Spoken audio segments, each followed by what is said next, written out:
What's going on, everybody? Proud to announce the Spotlight Sports Network are partnered with SeatGeek.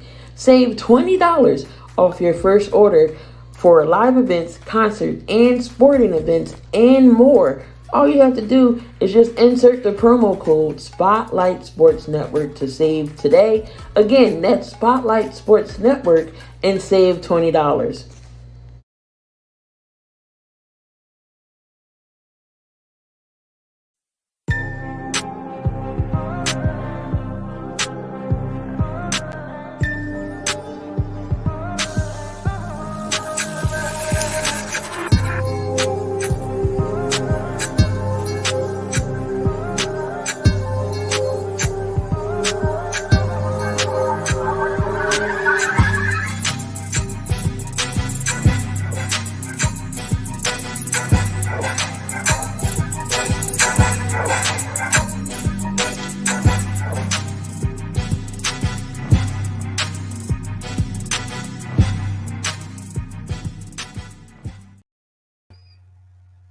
Yo, yo, yo, what is up? What is up? It's Keen. We're back. We're in the building. And yes, ladies and gentlemen, the voice is cammed up today.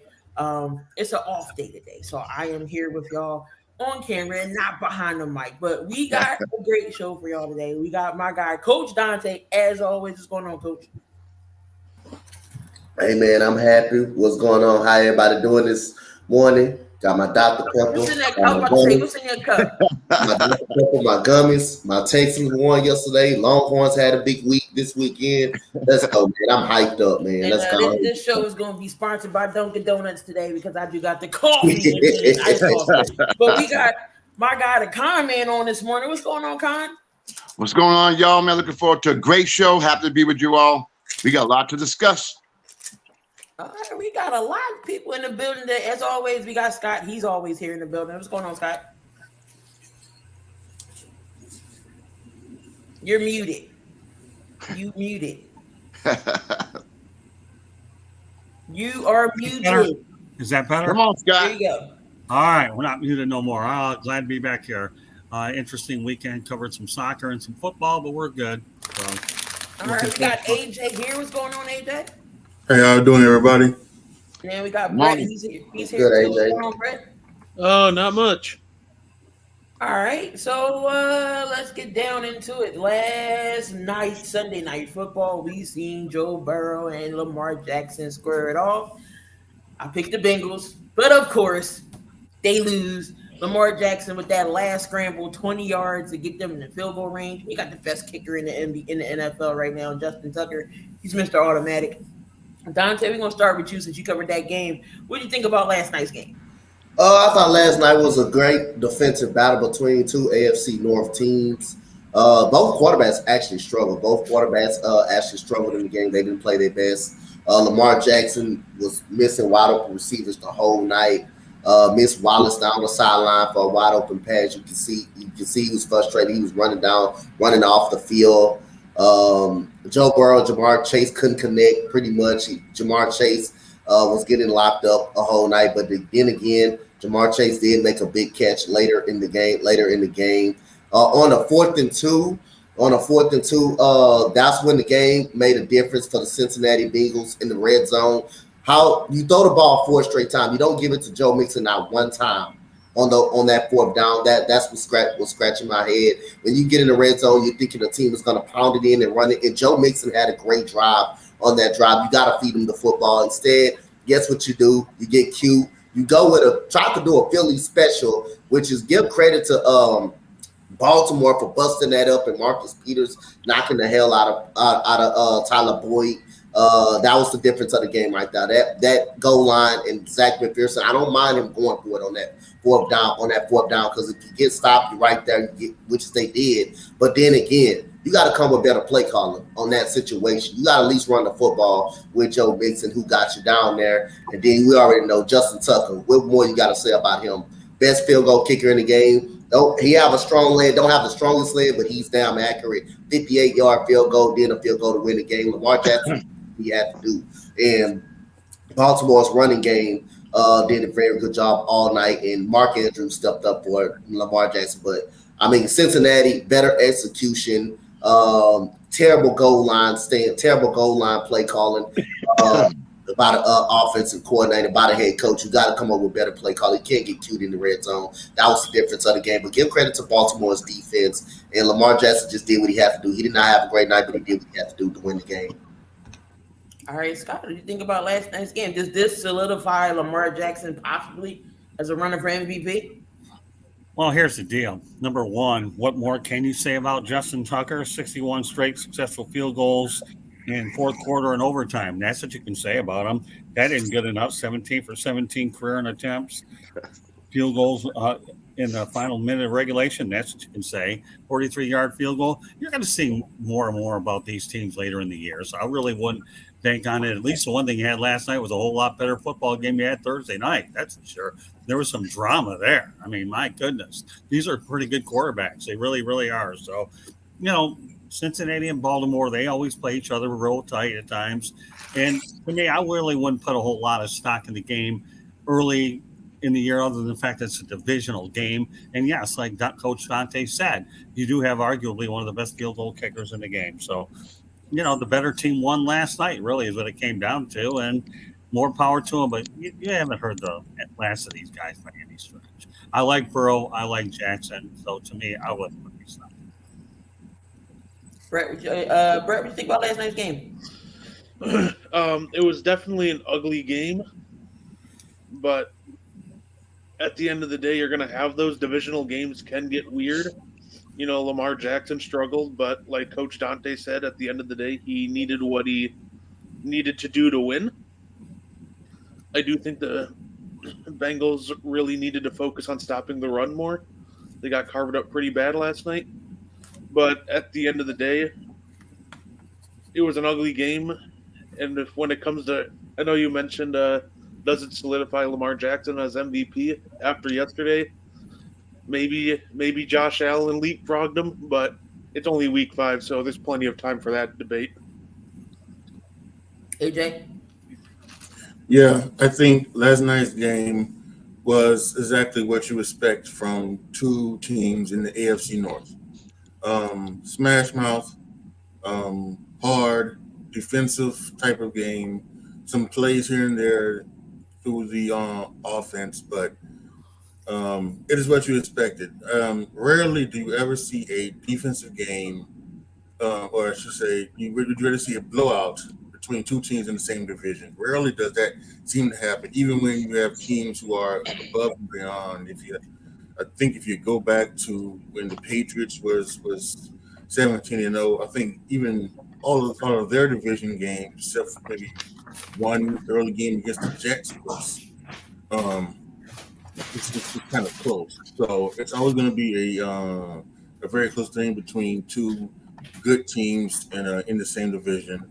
And as for the Lamar Jackson thing, I don't even think Lamar Jackson was the favorite for MVP. It has always been Josh Allen. Even when they lost to Miami, it was Josh Allen. And I think people have jumped in front of Lamar Jackson. I think he was 2, but I think Patrick Mahomes has shown that he is still one of the top echelon quarterbacks in this league.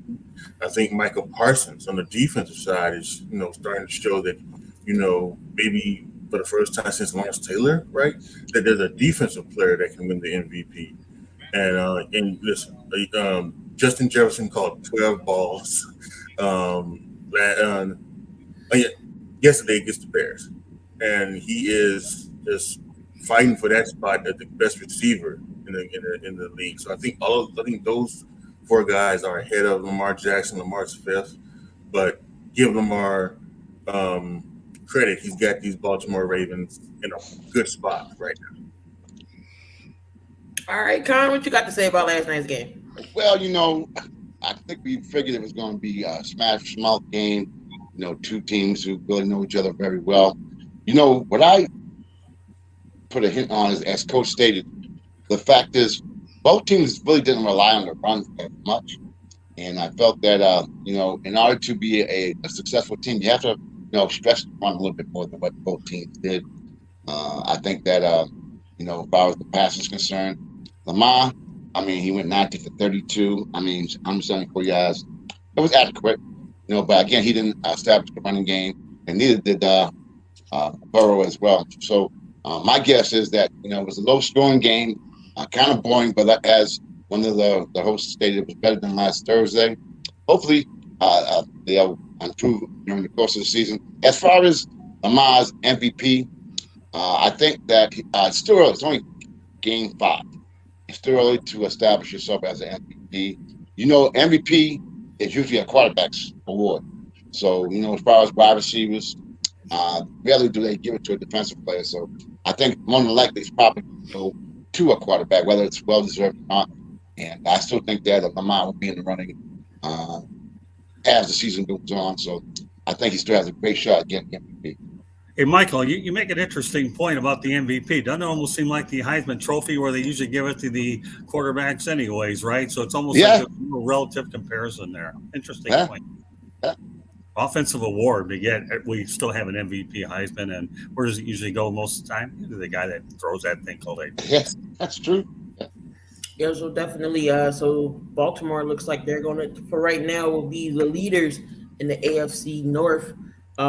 Just as of right now, because that division is going to come between them two.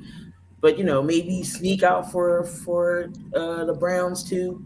They're not doing too bad because everybody thought they wasn't going to win any games without Deshaun Watson, but they're that them between them two teams is going to be definitely Pittsburgh and not Pittsburgh. It's going to be Cincinnati and Baltimore for that AFC North division.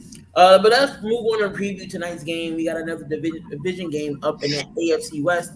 We got the Las Vegas Raiders going up against the Kansas City Chiefs.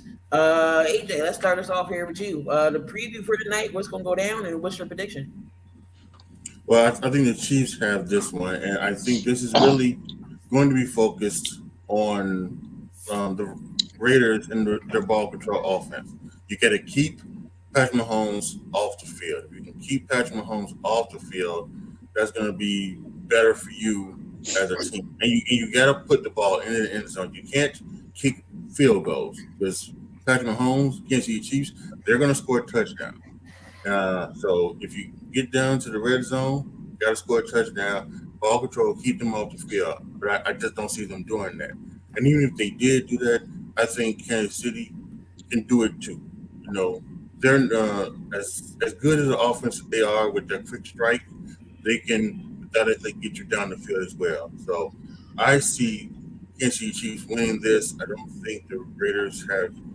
Really, the only shot is if we have an unfortunate injury to Patrick Mahomes. And so I think the Chiefs do this. I think it's probably maybe about by 10 points, maybe something like that. Maybe it's like 31-21, something like that. Brett, what'd you think? This one I'm not going to overthink it too much. Let me give you guys the score of the last two Chiefs Raiders game.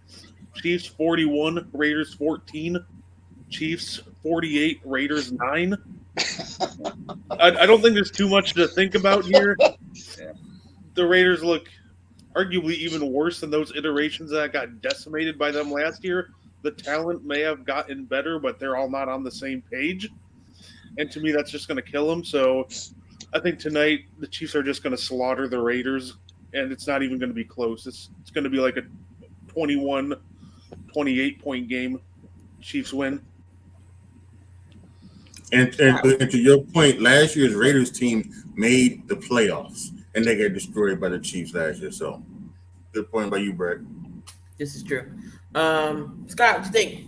Well, I think that Kansas City is going to get a new nickname called Sin City because the Raiders are going to wish they didn't go there. That's what I think. So, to be honest, I figured you guys get a kick out of that. No, I think that Kansas City is going to blow them. I don't even think the Raiders have their act together. You can bring in Devontae Adams all the time, but at last I heard his name was Devontae Adams and not God. So it's going to be a tough night for the Raiders. And they're still not in sync yet. They're trying to get acclimated to to Josh McDaniel's system. So no, it's going to be a blowout. I like Mahomes. I've always said that Kansas City is the best team in this division, and there's no reason, in my opinion, to change my philosophy right now. It's going to be a long night for the Raiders. Come on, man. What you think? Well, you know something, y'all. Sometimes the grass is not always greener on the other side. I'm sure that Adams is maybe second guessing his decision as well as Tyreek Hill. I think the fact that the Chiefs are playing at home and they're winning by committee, they got so many weapons. And then if all goes downhill, they got Mahomes. They got so many options that they can use and utilize that it's going to make a very tough time for the Raiders. They're 1-3 right now. I mean, they're not playing very well at all.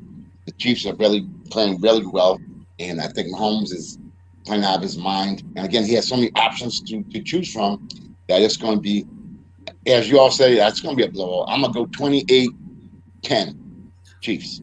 You know, I've seen a game at Arrowhead Stadium many years ago, and that place is really loud. So it was neat. It was after Thanksgiving. It was pretty neat. So yeah, I got news for you. When the Raiders play at Arrowhead, and I know they played there many times, it's for one of the loudest outdoor stadiums I've ever seen for sure. So yeah, that's why I sense a route here as well. Coach. I'm going with the Kansas City Chiefs. The Raiders, the key to the Raiders for winning this game, if you can find a way to get more possessions than Patrick Mahomes and keep him off the field, then I can see the Raiders winning this game and controlling the clock with Josh Jacobs like they did against Denver. But other than that, yes, you're going to be able to move the ball against the Chiefs. Yes, the Chiefs defense is overrated, but the problem is, can you score touchdowns on them? And that's why I think the problem will come in at. The Chiefs are going to stop you when it matters the most. Patrick Mahomes is going to go down there and execute those turnovers, those mistakes. He's going to go down there and execute and turn those into touchdowns. He's not going to really kick field goals. So other than that, I think the Raiders are going to move the football. I think they're going to have success to move the football, but will they get in the end zone every time? That remains to be seen. I got the Kansas City Chiefs winning this football game. I mean, one thing I can say about the Raiders, not necessarily last year, but they have played the Chiefs kind of close and hard. Not last year, but the year before, when nobody thought they was going to beat them. That was a couple years ago. They seem to always play the Chiefs fairly okay, but I still got the edge on the Chiefs just a tiny bit because it's Patrick Mahomes. I mean, he has no Tyreek Hill, but he's finding ways to still win. You got Travis Kelce, you still got Edwards Hilaire, Juju Smith-Schuster if he comes to play, because if he's so sometimey with Juju Smith-Schuster, we don't know what Juju Smith-Schuster is going to pop up. MVS is the same way. So we just don't know with this offense. We definitely know as long as you got number 15 back there, he's going to find you the ball. He's going to find a way to win that game. We got Spotlight. He's in the chat. You know, he's the random. He's your Raiders fan. But he said he don't see us being blown out.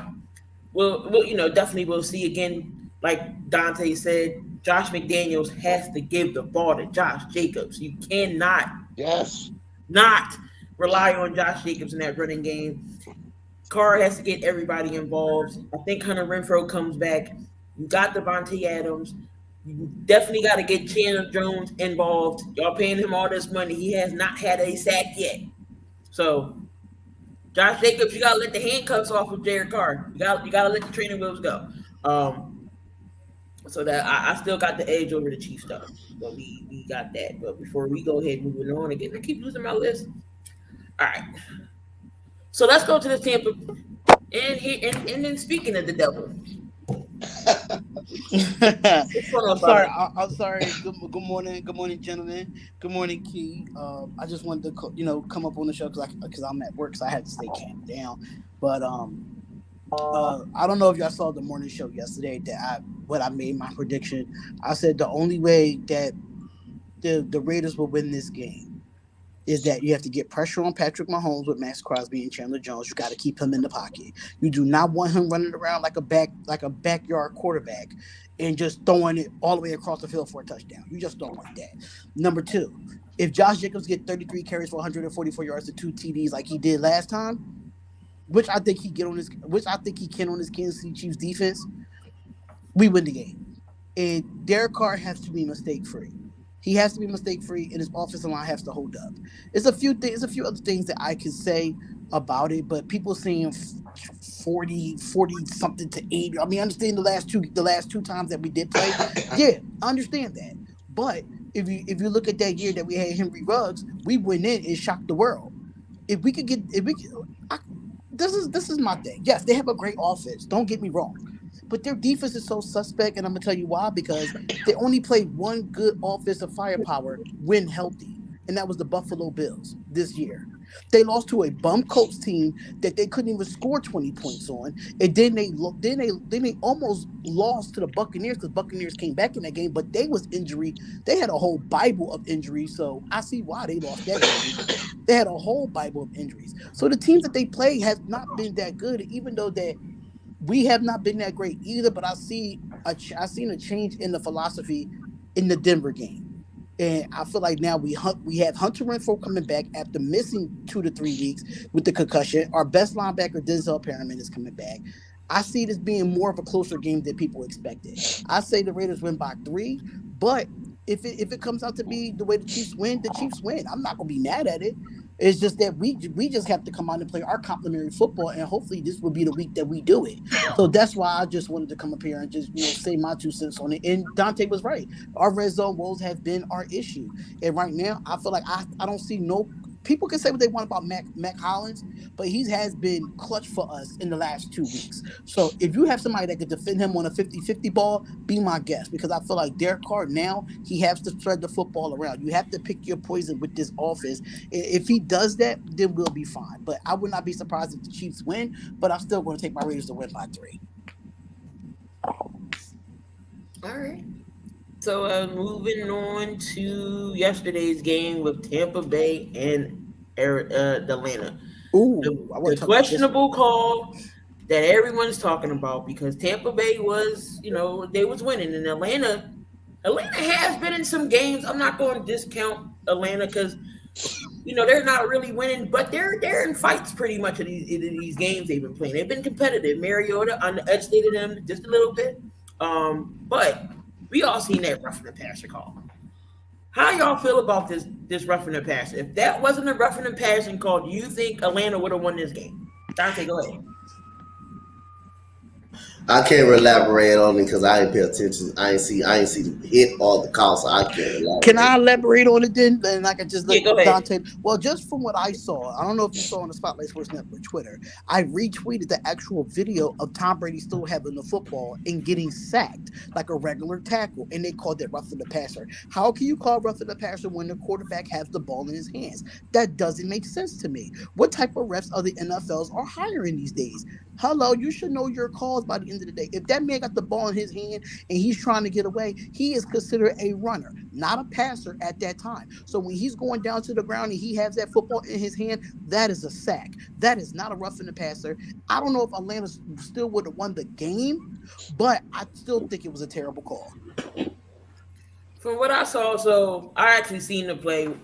I forget who the defender was, but he literally wrapped Tom Brady from his hips, and he didn't fling him. He didn't, slam him to the ground. It was a simply roll over, and he got up, and didn't, and he got right up. That's the sack, in my opinion. For them to say it was roughing the passer, I feel like Tom Brady was at his ear. Was like, "Yo, ref, come on, you supposed to protect these quarterbacks." And show him But up. As soon as he was in his ear, here come the flag. But even if he rolled them over, it doesn't matter. That ball is still in the hands of Tom Brady. He's still considered a runner at the end of the day. So how can you call roughing the passer when he has the ball in his hand? He hasn't thrown it. That's not roughing the passer. All right, and Scott, go ahead. Yeah, the only thing I'm going to add to this is I've always thought you have the instant replay. I think replay should be expanded to controversial penalties. I really do. You have that technology anyhow. And to me, whether it's controversial penalties or plays along these lines, why not? Because then you're going to have debates like this all day long. Because you guys make a lot of valid points. Did he still hold the ball? Is he a moving target? Blah, blah, blah. Let's just use the technology and go from there. I hate putting limitations on technology. I realize that it might extend the games, but it's really all about getting it right anyhow. I really do. what else can I say about the whole thing? I mean, there's the replay system is there. Continue to modify it if need be. Here's the thing: there's so much money at stake in these games, whether it's point spreads. Not that I care about point spreads and never have, but, and careers. What about incentives for players to win Super Bowls and whatnot? The last thing you want to do is see one play. Remember the talk rule many years ago that the Patriots were involved as well. So I don't know. I'll go back to what I said. The replay system should be expanded a little bit to be modified a little bit. All right, so hold on. Y'all probably can't see it, but this is the play right here. Yeah, no, at least to me, that's not roughing the passer. I guess it doesn't really matter what I think because I'm not on the field making that call. So yeah, no, I definitely agree. It wasn't roughing the passer. I will admit I was salty because I had boldly picked the Falcons to upset the Buccaneers, and I thought they had a chance because they were on a 15-0 run on that fourth, and they get that sack and they get the ball back. Who knows what happens? But yeah, no, that definitely wasn't roughing the passer. But I'm not on the field, so I guess my opinion doesn't really matter too much on that one. Well, you know what? Looking at that play right now, I definitely don't view that as roughing the passer at all. But having Tua with that takedown, to me, that resulted in his second concussion, that was far more vicious than what you just showed us here, Keith. The big question is, what is calling roughing the passer? Right. Because they've been getting it wrong for the last 10 years, or what roughing the passer is. So these refs need to go back in the offseason and fix this call or pass. What is pass interference? What is defensive holding? These refs are veterans in this league, and you don't know what the call is. If y'all have these meetings all year long before the season starts, and y'all make sure y'all get it correctly, and y'all still get it incorrect, that is the problem with the league. Simple as that. So ECG was saying, he said it is, I guess in the rule books, but he was saying I guess the official has to determine if it's deemed intimidating or wrestling fashion, then they can call it. But they didn't do roughing the passer against Tua with that play he did. Dante, now seeing that play, what do you think? No, it's not roughing. It's not roughing the passer at all. The only thing I can see is when he wrapped him up and then he got on top of him. Is that what I think it is? If he got on top, he rolled him up and then got on top of him, gave him a little bit of a shove, but I didn't see too much to be enough of a roughing the passer. And Tom Brady was moving away from the pressure. He's not running the football, so again, he still was about to throw the football, but I didn't see too much on that one though. Only thing I can get about it is he wrapped him up and he got on top of him, gave him a little shove, but I didn't see too much of it that gated him roughing the passer. But I'm not going to say if Atlanta would have won the football game or not. Connor, AJ, y'all put y'all 2 cents in? Well, I'm a referee. I'm not a football referee, but I'm a basketball referee. Now, not only in the NFL do you get the replay system, it also goes back to New York. These people are getting paid a lot of money. These referees they're retired now. They've had over 30 years experience. So I think the point is to get it right. So you got the replay system. You got people who damn near wrote the book, the rules. You got them all involved. They should be able to make the right call. Do I think it was interference? I really don't. I think that it was a legal play. But, back in the day, that would have been nothing. But now, because of all the rule changes and the constant rule changes, and it makes the game a little bit more tougher to watch because I'm old school. But again, you got the replay system and you got people back in New York. They can't get it right. Something's wrong. Well, you got to remember, everybody's objective is to protect the quarterback no matter what. So is there Correct. a degree of overreaction? Probably to some extent, I would say so. But like Michael said, you got the technology, you got New York. It is about getting it right. So anytime you have a questionable call that goes either way, it'll certainly be under a tremendous amount of scrutiny for sure.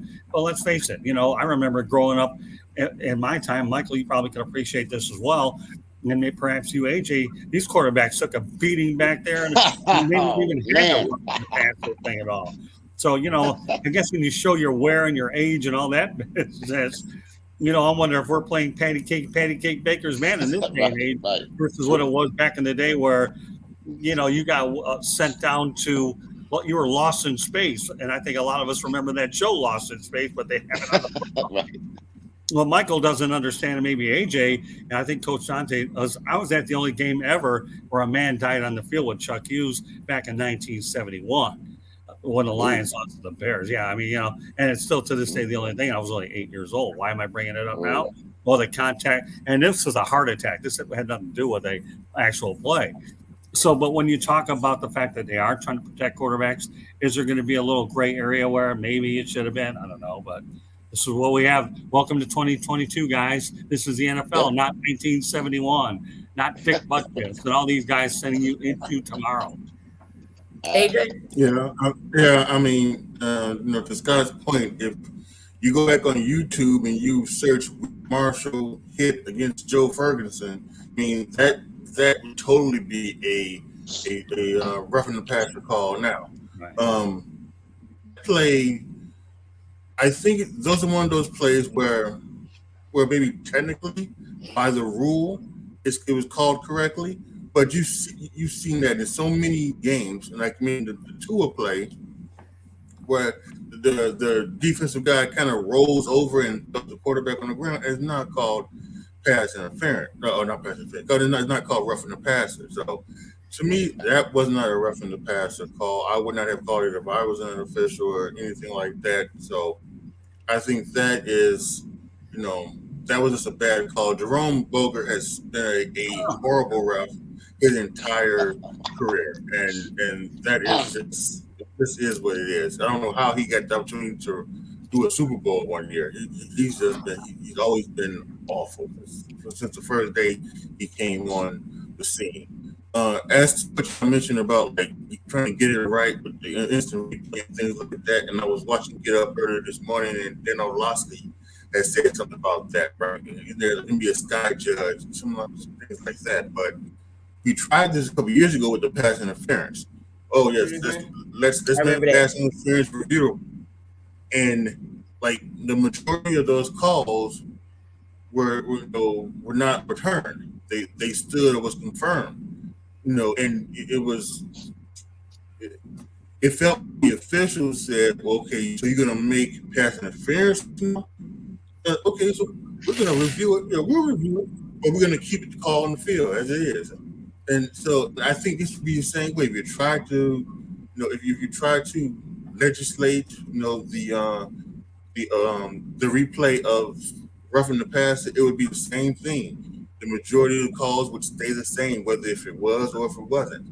And so I think what it just is that we need to have better officiating, and when it comes down to this, I think that's the only way it's going to get done. I don't think replay is going to help anything or rewriting the rule or anything that is officials have to officiate this better. Can I say something real quick to East Coast Gridiron? We can agree to disagree, bro, and this is what part of being in sports is. But we've seen so many quarterbacks get hit the way Tom Brady got hit in this week. You should have called roughing the passer on all those plays as well. So by definition, it's wrong at the end of the day. Even though it's in the book, I don't care if it's in the book or not, but it's wrong because that means now it's getting to a point where you can't hit the crown of the helmet, you can't go below the belt. Now you can't wrap around the waist and just just tackle them without hurting them. Where can you actually tackle a quarterback at in this league? You really can't. You really can't tackle a quarterback because no matter if you patty kick them, no matter if you push them down, no matter what you do, at the end of the day, it's going to be roughing the passer. In this case, he had the ball in his hand and he did not throw the ball and is not a roughing the passer. I don't care what the definition says. It just cringed me enough that watching the game that I played for so long and see these type of plays and see that same ref still in this league is he doesn't even have a job anymore. Just retire at this point. But we can agree to disagree. But like I said, we've seen many hits that was harder than that in other games against quarterbacks, and it was not called. So the inconsistency is there with these refs. That's the problem. I do agree with that. I think the refs just got to be more consistent in calling these fouls, so we have a more of a clear definition as to what roughing the passer is. Yes. Maybe not by the rule book, but as to what the refs are actually calling it on the field. So I definitely do agree with that. The consistency just needs to be there. All right, so let's we'll move on from this roughing the passer. I thought that was a good, interesting topic just because it was around, and it was just funny because as soon as Brady got up, he went right to the ref who was in his ear, and then the flag was thrown. That's what I thought. It was just, it was just crazy. Brady is, to be real, Brady is kind of the reason why the roughing the passer rule changed. Oh, Let's yes. keep it real. Yes. But come on, T, don't you think that this topic was a lightning rod in the first place when you brought it in here? Come on, you really think you're going to get a few minutes out of this topic? It's a lightning rod, man. All right, and we got Tay Rock talking sports up here. Tay Rock, you know I got to mute you because you and your phone in this echo. Yeah, my fault. Good morning, everybody. How everybody doing? Good morning. All right, so we got these two teams in New York, man. We got the Jets. Okay. The Jets going into Miami and putting up a 40 piece against Miami. Mind you, Teddy Bridgewater got hurt as well. So third string quarterback came in. And then we got the Jets going into London, knocking off the Packers. So are these New York mean the teams? Giants? I mean, yeah, the Giants. Are these New York teams legit? I believe the Giants are. Well, the only thing I'll say is I would advise folks to start paying attention to them. I didn't say they're going to go to the Super Bowl now, did I? But I've been talking about the Giants for the last several weeks and going into Green Bay like they did, being a major underdog. I've always said Daniel Jones, to me, is a victim of bad luck, bad coaching, and everything else. And Saquon Barkley just can't stay on his feet and can't stay healthy. Nobody said the guys aren't good players. So I would just say start paying attention to them. I like the Giants. The Jets are headed in the right direction. Zach Wilson was a good pick. And Robert Saleh is a good coach. But again, I'm not talking about Super Bowl. I'm just talking about respectability. There's a difference between the two. We'll find out how well these teams are, to me, in the next couple of years. But if they're, first of all, I know you're going to probably get to it later with the Mets out. I think the metropolitan New York fans would like to see the Jets do well so you can keep the Eds involved. So, yeah, I would just say start paying attention to them. I like what the Giants are doing, and the Jets are headed in the right direction. Dante? Absolutely not. I don't think they're legit. I think they deserve more respect, but I don't think they're a legit football team. I don't think they're better than Dallas. I don't think I don't think the Giants better than Dallas. I don't think they're better than the Eagles. I don't think they're better than Tampa Bay. I don't think they're better than San Francisco. I think they deserve more respect. But yeah, at the end of the day, I don't think those teams are legit. The Jets, yes, they beat the Dolphins, and I still give them full credit for that win, even though Tom Brady, even though Teddy Bridgewater was out, Dolphins supposed to have a great defense. They supposed to have a very good defense, and they got 40 points put up on them. So, and that. Now they're not better than Buffalo. They're not better than Buffalo. They're not better than the Chargers. That's in a legit range. Those are teams that's in a legit range. But I say pay more attention and be more respect, have more respect. And they are up on the watch, but they're not legit. Karen, what do you think? Well, I mean, Coach brought up some good facts, but here's my take. When's the last time either team has been relevant? So we're here talking about them. So that's bringing some excitement to the New York area teams. So I think that's a good thing as far as them being able to compete against the teams that Coach mentioned. They're not there yet. But at least we're talking about them. It's bringing some excitement to New York. So I think it's a good thing. Are they ready yet? No. But I think in the upcoming weeks, we'll get more of an understanding and get a feel for how good both teams are. But right now, they're doing something that they haven't done in a long time, and they're making headlines. And it's all about, what they're presenting right now. And right now, it's pretty damn good. And they play in the same stadium. Yes. It was Pop Warner for like 4 years. At least they're playing NFL. It was Pop Warner for like 4 or 5 years. AJ, what you think about these two teams in New York?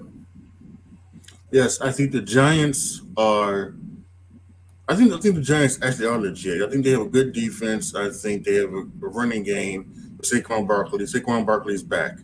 And I think Daniel Jones he hasn't turned the ball over a lot. That was his bugaboo. He would always turn the ball over. He would fumble, Yeah, no, throw true. interceptions, a lot of that. So I think he is on his way, to being maybe a respectable quarterback. But as long as they have Saquon Barkley, good defense, I think the Giants are legit. As for the Jets, Zach Wilson is back and he's played well these last two games and they've um, won those games. But we need to continue to see the Jets doing the Jets get better. See what happens with them and see what they do with the rest of their schedule. I'm not ready to say that they're legit yet, but I think there is something there. And everybody said it. Everybody said it that the Jets did a lot of good things, drafting Garrett Wilson and Brees Hall, and a few other things that they did that are going to help Zach Wilson in his development. And I think now we are ready to see Zach Wilson maybe take that step that Trevor Lawrence did his first couple games. So, but we can continue to see what the Jets are going to do. But I think the Giants will be the legit one out of the both teams of New York. Brett? Yeah, so I don't know if really the Jets are legit quite yet. I do think they're trending in the right direction. They're 3-2, but their 3 wins. One came against Jacoby Brissett, Cleveland, Pittsburgh, and they beat Miami with Skylar Thompson at the quarterback. I do like Robert Saleh. I do think he's got that team playing hard. I think they're trending in the right direction. Am I going to predict that they're making the playoffs or anything this year? No, I'm not comfortable saying that quite yet, but I do think that they're playing hard. They're playing well. And they definitely got a bright future ahead of them. The Giants, on the other hand, I think that they very well could challenge for potentially try to sneak into a wild card game.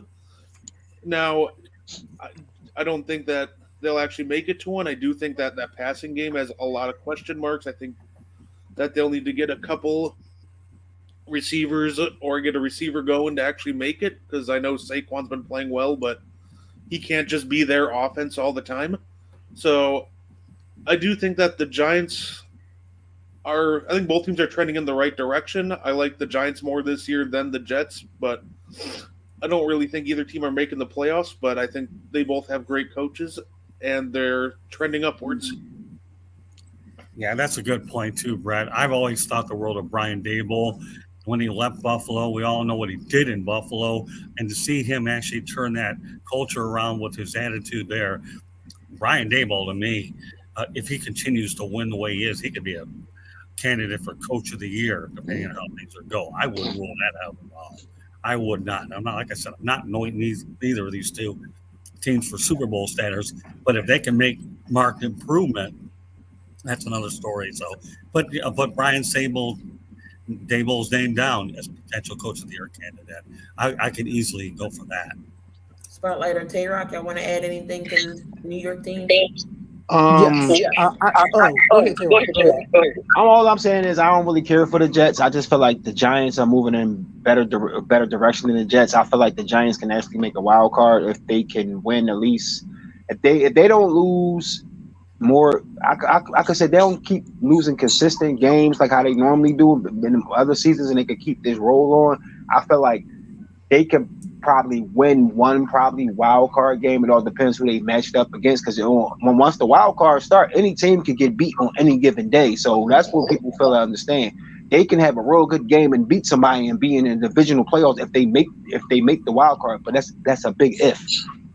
Jets, I could see them probably improving again within the next year or two, and then they probably start reaching a wild card. Who knows? But as far as the Giants, they're going to have to get that passing on point, because if Saquon keep running the ball, they're going to stay one dimensional, and everybody's going to load the box, and then they can't pass the ball. Then they're going to be stuck. But other than the Jets, they got a great coach. Came from my team, the Niners, of course. One of the best we had. So Robert Saleh, I see what he's doing as a head coach, and I see the improvements that he's making. I'm saying, so I give the Jets a little bit of respect, but I definitely give the Giants respect, but legit, not yet. Because last year people were talking about how the Bengals were legit when they was only 4-0, even though they went to the Super Bowl, they lost. But I'm not calling a team legit off of 1 year. That's just always how I've been. I can't call a team legit off of 1 year because any team can have a great season. If you got to be 2-3 seasons in for me to call you a legit team, you got to make wild cards and go to the playoffs. You can't just be a legit team that never makes it to the playoffs. That's just my opinion. Spotlight. I'm gonna say for the Giants here, and people say that Saquon Barkley is the only reason why they're doing it. He only had 70 yards rushing in the win yesterday, but they were very balanced. They rushed for 125 yards rushing and threw for 338. So it's kind of like balanced to me, in my opinion, because this game, I have to say, they averaged almost 4 yards. They averaged 4 yards a carry with with the whole camaraderie with this offense.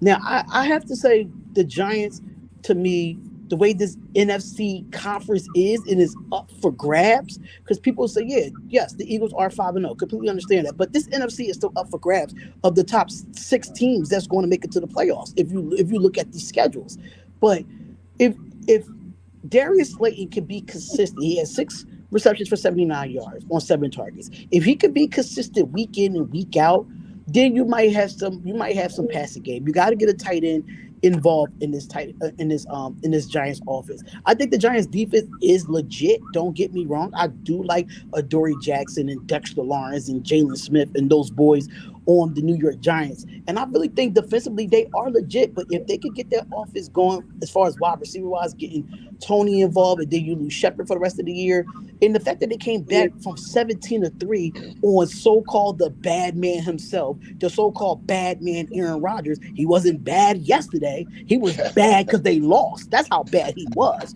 at the end of the day. So, me personally, I think the Giants can really compete in this conference. I really think they can. No matter who Brian DeBoer has them believing that they could beat anybody in this conference, and I like the motivation that they have. Now, the New York Jets, on the other hand, they are a young football team and they're growing. Do I see they legit right now? Absolutely not. They still got to have some continuity with everybody knowing that they get high draft picks every year, so they get younger every single year.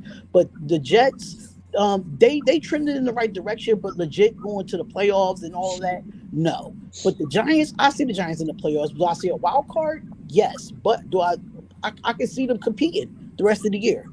Well, don't forget Kayvon Thibodeau. I think he's a good pick too. Give this kid a little time. He looks like a monster from, I believe, University of Oregon. So I think they may have gotten that draft choice right. Absolutely. One thing before we move on to the next thing I would say about Daniel Jones. Again, Daniel Jones, everybody gives him a lot of slack. Like I said, he's not bad. He can throw. He got some wheels on him. He's mobile. He has the fumbling issues and the turnover issues. But let's be real, what real offense has he had in front of him for the last 5 years of the Giants? None of his receivers stay hurt. All of his receivers stay hurt. Sterling Shepard can't stay on the field. Evan Ingram, who couldn't catch, but now he's catching in Jacksonville. No, he ain't. He's still dropping it. He's still dropping it down. That's what I'm saying. That's what I was saying. I think if Darius Slayton could give them consistency at the wide receiver position, I think he'll be fine. But he got to give them consistency and help Daniel Jones. Well, Kenny Galladay's contract has been an albatross. That's been awful. Kenny Galladay has been like that since he. Let me not get into it. Kenny Galladay. Well, he's a former Lion. We were glad to get rid of him. We're just glad that it wasn't Kenny Galladay. It was Matthew Stafford making him look good. It wasn't Kenny Galladay. That's true. Yeah, I mean Kenny Galladay got sent out of town, and the Giants were more than happy to have him, and we were more than happy to give him to you. All right. So, unfortunately, Brett, we got to pick on your Packers today. Is the Packers defense a bigger problem than their offense? Brett, go ahead and start with this. This is your team. So the Packers defense was indeed an issue yesterday, but I think the issue really came from the offense. And one of the biggest things I saw yesterday was before the game, Aaron Rodgers said that he wanted to air the ball out more, and this team is not built to air the ball out 40 times a game. We have to run this offense through our running backs. So we're not going to win games with these Packers receivers throwing the ball 37 times and only running it 19.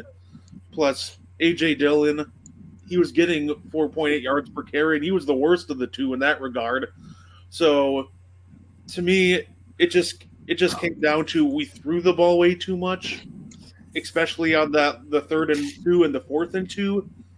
They have already proven that they couldn't stop A.J. Dillon for less than 4 yards or Aaron Jones for 5. And on that 4th and 2, Myers had pushed his guy way back. So to me, the issue. Yes, the defense was bad, but we still have one of the better ranked passing defenses in the league. We had an off week. I'm not going to worry about them quite yet. I'm going to need to see a couple weeks of struggles in order for me to hit the panic button on them. But yeah, no, to me it was just more the Packers need to have a better balance. They just need to run the ball more than they're passing. And yesterday, they didn't. Rodgers wanted to air it out. So we did. And the result is the Giants took advantage of our mistakes. Credit to them. And we lost by 5. And can I go before I have to go back and Yeah, no, go ahead. so I just want to throw this out there. I mean, Aaron Rodgers did throw the ball 39 times, but there's no way you have a talented back at Aaron Jones to get only 13 carries for 63 yards. That's just not enough to win a football game with the type of player that Aaron Jones is for this Green Bay Packers. Now, yeah, I agree. It was not balanced at all. 39 passing attempts for Aaron Rodgers, only carrying the ball 20 times and only having 94 yards at between the three running backs. And A.J. Dillon and Aaron Jones was averaging more than 5 yards a carry between both of them. So why not run the football? So that definitely comes down to coaching, because if it ain't broke, don't fix it. And if you're averaging 5.7 yards a carry from A.J. Dillon and 4.8 from Aaron Jones, and them two only have less than 20 carries between them two, that's a problem. That's a big problem. And Randall Cobb, 7 receptions for 99 yards on 13 targets, and everybody else was just nowhere to be found.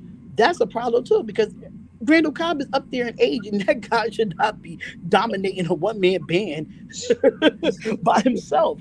But yeah, I think the defense is the issue for Green Bay. There's no way that you cannot keep the foot on the gas and have these guys come back from 17-3 to win 27-22. The Giants scored 14 points in the fourth quarter. That's unacceptable. That's unacceptable for your defense if they scored 14 points in the fourth quarter and y'all only scored 2. Yeah, that's an issue. So I think the defense is more of an issue than the offense. But as far as the offense goes, they do have to actually got to run the ball with Aaron Jones a little bit more. But I gotta go, y'all. Thanks for having me. All right, Spotlight. Scott, go ahead. All right. Well, number one, the Green Bay Packers, Rashawn Gary on that defensive line, you're not going to hurt out of Michigan. He was a good pick. But remember, the Packers drafted for defense in the draft, and they went to the University of Georgia to get some players. So it didn't look very good yesterday, but I'm not really ready to go ahead and write them off yet. Yesterday was not a good look. I think that obviously, like was mentioned, Aaron Rodgers is looking to try to find that long ball and didn't find it. They do need to be a bit more balanced. And here's the thing: if you can't create that running attack, your defense is going to get tired. And I'm not using London as an excuse, for a game, but the time change probably didn't help. They were there for the first time. But again, I'm not ready to go ahead and anoint them yet. Again, they drafted for defense. They drafted for wide receivers. So bring up this question, Key, in about 2 or 3 weeks, and then I'll probably give you a different answer. I will, but I'm not ready to quite go there yet, especially since they drafted some personnel on that side of the ball. All right, AJ. Yeah, I think this goes to the offense. I think Aaron Rodgers doesn't have the weapons that he once had. He doesn't have Devontae Adams. He doesn't have Marquez Valdez-Scantling. He doesn't have Equinemius St. Brown. He doesn't have a lot of his stuff. He still has Robert Tonyan, who's a nice tight end, an upper echelon tight end. And he's got those two guys in the backfield, A.J. Dillon and Aaron Jones. And I'm very surprised that they aren't using more of Aaron Jones and A.J. Dillon to at least until the rookie receivers, Watson and Dobbs, can kind of step up their game. Because going to Randall Cobb, often isn't going to win you as many games as you think it should. And Aaron Rodgers, for as good as he is, even he still needs someone to help him. So I think that for the Packers, it's all about the offense. I don't. I think this is an offensive league, so it's about the offense. They've been scoring points in bunches for years, and now they need to try to score points in a different way. So I think until that happens, we're going to probably see this average-looking Packers team, and that's just the way it might have to be this season until next season or until Odell Beckham Jr. becomes a Packer. Otherwise, this is not going to happen. Mike, what you got? Well, I think that started in the off season with Aaron Rodgers, not hooking up with the young fellas, to teach them the ropes. And I think they carried on into the regular season. He's complaining about the wide receivers, and it's going to take time for them to develop. And then, if you look like y'all were talking about, he made a lot more try to go more with the pass than the run. You get Aaron Jones, you get Dylan, really not really utilizing that much. And as far as his receiving is concerned, he's going to like 1 or 2 players, and obviously defense is going to pick up on that. And Aaron Rodgers, he's already had so many weapons that he's lost. And he's got to come to reality, and they got to realize they got to run the game a little bit more, keep everything a little bit more balanced, keep the balanced offense. Defense is going to win games for most teams, but if they can't score, whatever defense they play is not going to be as effective unless they be able to score. They need to get some more weapons involved, I believe. And Aaron Rodgers needs to, since he's making $50 million a year, and he needs to prove that he's worth that $50 million this year. And hopefully he'll do it. But again, it's early, so we'll see. Michael, you do make a couple of good points here, though. I want to just expand upon that. Number one, you don't just sit here and get a bunch of new receivers and not work with these guys early. Mm-hmm. You have to go out there and go to OTAs and do the little miscellaneous things to get rhythm with these guys.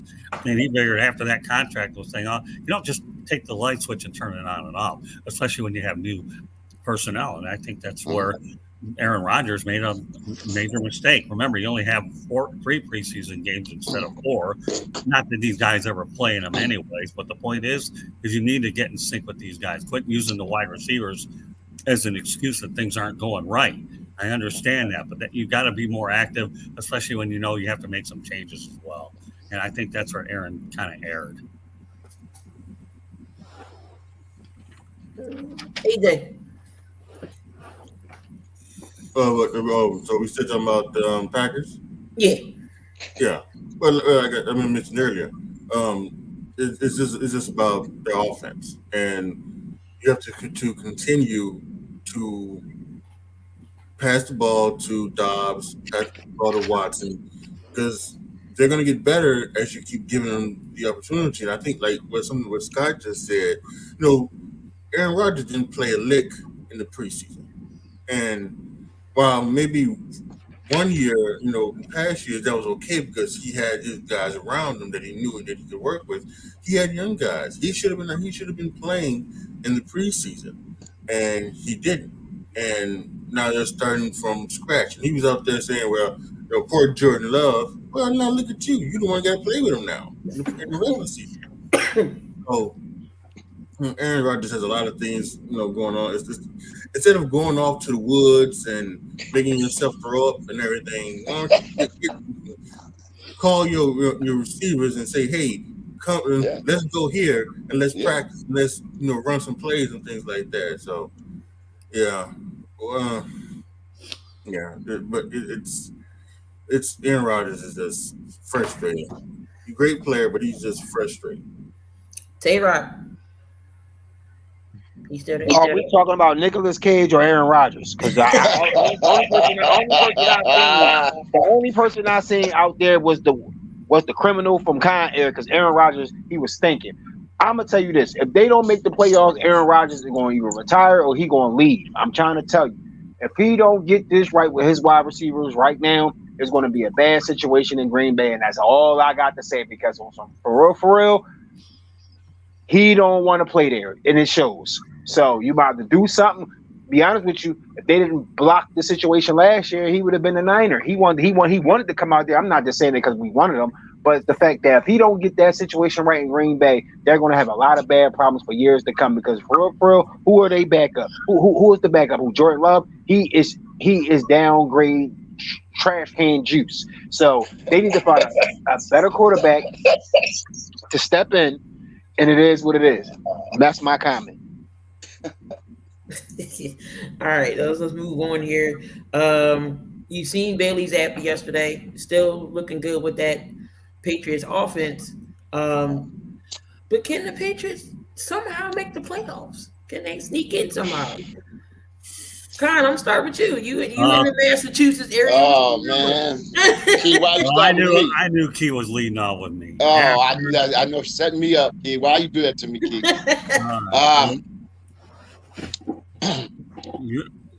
I mean, they're going to the third string player, Zappi. I mean, he played well, game management. He managed the game. Unfortunately, I watched the whole game, but hey, they held. What was it? Weren't they the highest ranked offense coming into the game? Detroit, am I correct? Mm-hmm. So they held them to 0 points, and I think that led Belichick with his team very happy.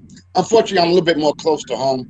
Fellas, on another show, I'll tell you how close I am. But hey, I'm happy for them, and hey, they showed that playing with the third string quarterback. The defense stepped up. The defense is playing out of their minds. I think they're very good. I don't know the situation with Matt Jones, if he's going to come back now, or how soon he's going to come back. But in order to win a game like that, with your third string quarterback says something, and obviously, they really realized that they had to, come through the defensive end and to have Zappi be the guy, games manager.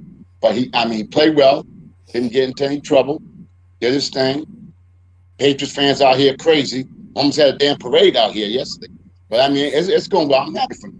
I think they're going to be a little bit better. Playoff team? I don't think so. I don't think they're ready for a playoff team yet. I don't think so. Right. I'll go ahead and continue on your road there, Mike. Number one, okay, because it is an interesting road that you're on. I'm not exactly sure what road you are on yet. But number one, I saw Bailey Zappi play in college. And this guy, to me, had first or second round talent. He really did. So he's not your typical third string quarterback at Western Kentucky. I was getting all the media releases from the Hilltoppers, and I know what this guy. I was watching a lot of film and forwarding it to a lot of people. Okay. So can the Patriots make to the playoffs? No. Okay. Why? If you think you're going to judge a 29-0 win over the Lions, and we have an awful lot of blind people here, that's for sure. And I can guarantee you right now, the opticians are going to be very busy with every one of us thinking that's going to happen. You want to go out there and bring in a different level of competition other than Detroit Lions, maybe you might talk to me in a few weeks. But I'll guarantee you one thing about this game, okay? You know who's getting the last laugh in this football game? Matt Patricia. Oh, yeah. And I got news for you. Mr. Kneecap against the guy that'll never get hired again. He'll stay with Bill Belichick, collect that New England health insurance or whatever the heck he's going to get. To me, no. I'm not ready to buy the Patriots at all. Yes, it was an impressive win against a team that was down quite a few people. I think they lost. They didn't have a lot of their playmakers, but that's no excuses for them to lay an egg like they did with the 0 spot. So no, I'm not going to give the Patriots any playoff. Consider maybe a few games down the road when I get a bigger sample size. I'm still trying to go ahead and figure out that Rubik's Cube that they have called an offensive coordinator. Is it Joe Judge? Is it Matt Patricia? Or if you take the state exam, is it none of the above? And then maybe give it to Bill Belichick, okay? If any of you guys have ever taken the state exam, A, B, or C, none of the above, or, you can even go for it. Maybe there's another guy calling plays we don't even know about. So the reality is the answer is no. I'm not typical of giving short answers, but this one is no. Dante? I don't think New England. No, I'm saying New England not going to make the playoffs. I think it's just so many teams in the AFC is better than them. Just better than them. This was an okay win. Bailey Zappi is showing some promise throughout his draft process in the last 2 games, but I don't think they're good enough to make the playoffs. I just don't really think that. AJ. Yeah, I think when the season first started, I think we questioned whether or not New England would make the playoffs because we thought that the AFC West was just going to be dominant. We had all four teams that would playoff a playoff type team, at least we thought. And then of course we had we thought Pittsburgh would be Pittsburgh and the Ravens and the Bengals and the Browns, and so you just thought, well, no, there's no way New England's going to get past Buffalo, and it still seems that way. But we're now looking at the Steelers are having a unexpected down year, and that's crazy. We know what's happening in the West with the Broncos and the Raiders not being what they expected to be. So when you talk about Bill Belichick and the New England Patriots, there's always a chance. And I think there is a very good chance that New England does make it into the playoff. But if I had to put money on it, I would say no. But I'm not going to be surprised if in week 18, New England Patriots beat whoever they play, and then they make the. So AJ, isn't it amazing how when we talk about money, okay, then people change their opinions, right? Okay, we could go out there and put money on it. No, but if we're not putting nobody money on it, then we don't have to worry about it, right? I think AJ froze. Brett, what you think? So, my answer is no. I considered saying yes, but I think that's just because that's how highly I think of Bill Belichick as a coach. But talent-wise, I don't think they're up to par with the other playoff contenders. So, he's great, but I don't think there's enough there to make it to the playoffs in comparison to all the other teams that are competing for a playoff spot. So I'm going to go with no. J-Rock? No, next just no. Sure. I don't like the Patriots, so no. All right, so let's go ahead and move on here. Does Wentz need to be benched? Carson Wentz need to retire. Oh my God. Oh man. It doesn't. The only had success is when he was with the Eagles. It shows. He had a better line in Indy. Still couldn't do nothing. He's in why Heineke should be starting for the Commanders. I'm sorry. It is what it is. I ain't mean to cut nobody off, but I just had to get that out. Carson Wentz stinks. All right, go ahead, AJ. Well, for my Bears' sake, not this week. We got him Thursday night in Chicago. Let's keep him that week, and then he can be replaced after that. Carson Wentz is going to be one of the biggest football tragedy stories I think there ever has been. To be where he was at several years ago, front runner for the MVP, leading the Eagles to a division title, and tears his ACL, and it just seems like it's dropped off of them. Now he came back the next season again, played pretty well, got injured again. Nick Foles had to come in again, but then ever since then, it's just been like a total downhill spiral for Carson Wentz, and you got to wonder what has happened. Is it him not doing the work in the off season because he was too worried about trying to get his body right and his body healthy? Was it you just never know. Hold on, AJ. Hold on. Before we get into this, Matt Rule just got canned. Oh, did he? I figured that was going to happen. I said that man was going to get fired during the season. All right, so who's the interim guy? Hold on. Panthers head coach Matt Rule, who has gone 11-27 during his 3 years in Carolina, has been fired, y'all. Look what my Niners just did to them. Of course, look what my Niners just did to them. Of course, I told you. No. a couple of weeks Oh, ago, we had the hot seat question. hey, AJ, good win, good comeback win. Because last year we beat y'all, y'all beat us this year. Good win. I give respect where respect is due. There's no problem.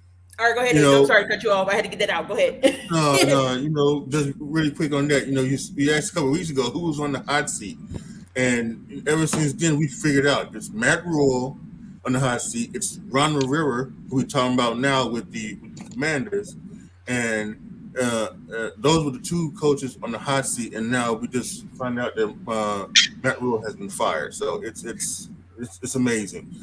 So back to like this, the Carson Wentz. I was talking about him maybe being one of the biggest sports tragedies there ever is. And I can't figure it out. To me, he just seems to have regressed so much in such a small little time that it is just, you just don't know. And I, in all seriousness, I feel bad for the guy because I think he is talented. I think he has everything you need as a quarterback. There were some questions when he was last in Indiana about maybe his off the field personality and how that clashes maybe with some people on his team. Maybe not being a true team guy, being maybe more of a me guy. I don't know if that's happening with here now in Washington, but man, it is something sad to see where he has been. So for Carson Wentz, this is his third strike, and he's going to be out. I'm not sure when, but he's going to be out, and Ron Rivera might be out with him. Brett. Yeah. So, by the way, I saw the question. Who is the interim going to be? It looks like it's going to be secondary coach Steve Wilkes. I heard that too. Yeah, I've heard that he would be the guy that they would pick. With Carson Wentz, my question is, you can bench him, but I don't think it really matters too much this year. His backup is Taylor Heineke, Right. but he was an undrafted free agent in 2015 from Old Dominion. He's been with Washington for 2 years. He got the chance to start last year. He threw for over 3,000 yards, but threw 20 touchdowns to 15 interceptions. So, do I think he'd be better than Wentz now? Sure. But, that's just because Wentz has set the bar so low that I think anybody can be better than Carson Wentz right now. But at this point, I don't really think it matters who they start. I think it's just imperative that they draft a high quarterback next year or sign one. Well, they got Matt. They drafted the rookie this year. They got Sam Howell. They got him too. Yeah, well, that's a good point. So, all right, so let me pick it up from here. Number one, Chris Hackney. I'm glad you brought this up. If Frank Reich couldn't fix him, then nobody could fix this guy. I saw him lay an egg in Jacksonville, but everybody ran him out of town. Not that Matt Ryan did any better when he took on the Jacksonville Jaguars. Won't even get into yesterday's game. We'll leave that alone. Don't get me going there. But the reality is you can bench him all you want. He had 3 sacks yesterday, 2 TDs, an interception, 359 yards. Many times did he hit? But you know what, AJ, I think you're right. It is kind of like a little tragedy. It really is, because you're talking about a guy that was a premium pick, okay, in the top, I think, 2 or 3, whatever it was. And all of a sudden he's sunk so quickly. He really has. It's one thing to see, even Morris had 9 lives, and it looks like this guy's going to run out of them after 3 before he'll become a career backup if he stays in the league. And for a lot of his haters, they may end up saying, he's no good. We'll put him in the USFL and the XFL and see what happens after that. But the reality is all right. So you're going to go to Tyler Winnick? I don't know. I say you ride with Wentz all year and see what happens, whether you like it or not. And then when it's all said and done, I think they. What did they? I don't think they signed him to an extension, did they? No. Right. So if this is a one and done year, let's just find out what you have here and address it more detail during the off season. But yeah, does he need to be benched? I think that's a Band-Aid. I would say no in this case. Let him just ride it out. But yeah, Chris, Sam Howell time may be sooner than you think. It may. I mean, what do you have to lose? Everybody else is starting rookie quarterbacks. you might as well go ahead and start him too, but not quite yet. I hang on with Wentz just a little bit longer. As far as Ron Rivera's job status, I don't know about that one right away. We'll see. The Commanders / Redskins, Washington football team, they have an image problem with the owner. So the last thing they need to do is continue to have other problems with the quarterback and everything else going on as well. So they don't need any more drama for all the wrong reasons. They really don't. So, but get back to your question, I'd say just leave him in there and just see what happens. Connor, what you think about the whole Carson Wentz situation? Bench him or let him ride? You know something? No, I didn't watch the game as intense as you guys probably did, but I mean, he had a 65% passer percentage passing wise on 113 quarterback rating, which is not bad. But at the end of the day, it comes down to wins and losses, and he has not lived up to expectations, obviously. But I think, given the fact that the situation with the owner and the situation maybe have contributed to his downfall as well as his talent level. But one of y'all said you feel sorry for him. Let me tell you something. Every week that check is deposited in the bank. I don't feel bad for him at all. Sure. I mean, he's had a long career now established. Has he lived up to expectations? We can go down and list of how many people have not lived up to expectations. So my thing is, but 5 games in, like my boss said, just let it ride, let him go for the rest of the year, see what happens. Right. All right, so let's go ahead and move on here. Carson Wentz.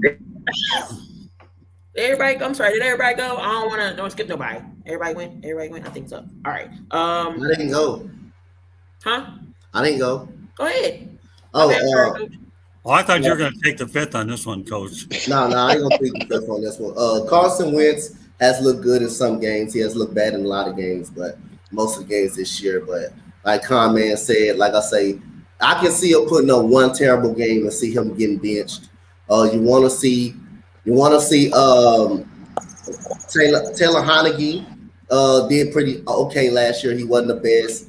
It'll be interesting if you'll see Sam Howell anytime during the season, but I can see him putting up one terrible game and see them benching him. But right now with Carman, go ahead and let him ride, man. He's played well enough. He has played well enough to keep himself afloat.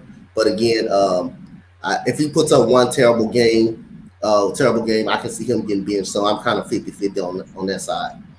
Yeah, I don't think it matters at the end of who you put back there. That offensive line has allowed Wentz to get sacked 20 times. So you put Howell in there, you could very well destroy his confidence right off the bat because he's not going to have any time to throw. Same with Heineke.